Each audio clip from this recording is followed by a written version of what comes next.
Bapak, Ibu, dan saudara-saudari sekalian, sering bisa terjadi bahwa peristiwa sejarah yang nyata itu berhubungan dengan apa yang tercatat di dalam kitab suci, meskipun dengan perspektif yang berbeda.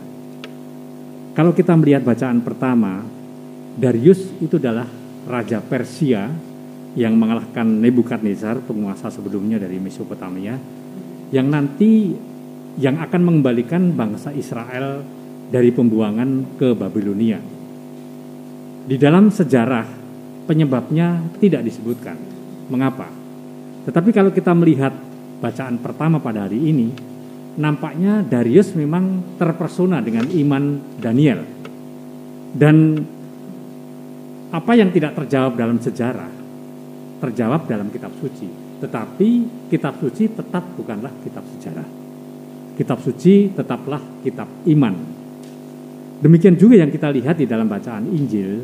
Gambaran yang dipergunakan oleh Lukas sebetulnya adalah gambaran kehancuran kota Yerusalem pada tahun 70 Masehi ketika Titus, panglima perang Romawi itu menghancurkan bait Allah dan menghancurkan kota Yerusalem bukan karena Yesus atau yang lain. Alasan sejarah adalah banyak pemberontakan terjadi di sana.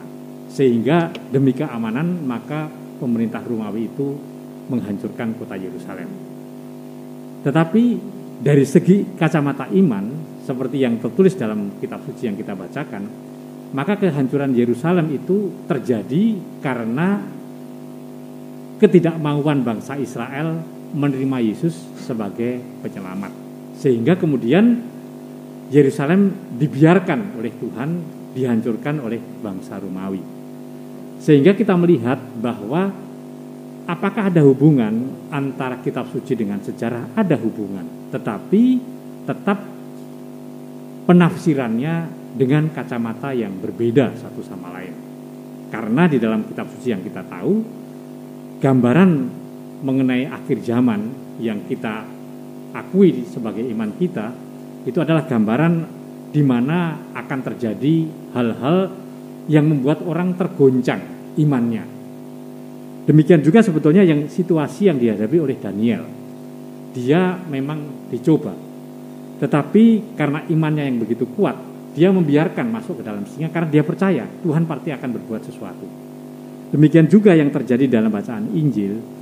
Kalau Yesus itu kemudian menggambarkan akhir zaman dengan memakai situasi kehancuran kota Yerusalem, bukan untuk mau menakut-nakuti, tetapi untuk menyatakan kepada kita bahwa masa itu akan tiba dan didahului dengan banyak hal, keguncangan-keguncangan, kemudian orang diganggu imannya, dan dia mengatakan biar itu terjadi.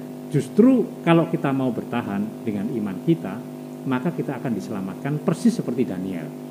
Saudara-saudara sekalian, ya kita baru saja melewati masa Covid yang panjang dan semoga segera berakhir. Tetapi kita juga sempat terguncang iman kita. Apakah ini bencana ini memang disengaja dibiarkan oleh Tuhan untuk mengganggu iman kita, atau karena memang situasi yang harus terjadi? Dan di sanalah kemudian kita bergulat dengan iman kita masing-masing. Dan semoga itu tidak membuat kemudian kita merasa beriman itu susah. Enggak. Beriman itu justru adalah bagaimana dalam mengisi kehidupan kita ini kita tidak diam, tapi tetap proaktif berbuat sesuatu. Entah menolong orang, entah berbuat, untuk menunjukkan bahwa situasi memang tidak begitu bagus, tetapi saya tetap mau menunjukkan cinta saya kepada Tuhan dengan berbuat sesuatu bagi orang-orang yang membutuhkan. Dengan begitu maka kita menunjukkan kepada Tuhan bahwa kita adalah orang beriman yang tetap setia akan iman kita dalam segala situasi. Hal itu terjadi berkali-kali dalam seluruh sejarah gereja.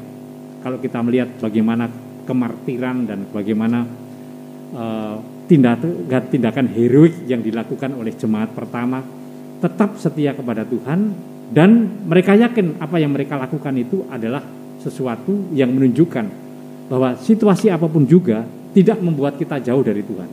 Tetapi situasi itu justru menunjukkan bahwa kita harus tetap percaya bahwa Tuhan menyertai kita pun dalam situasi yang kritis.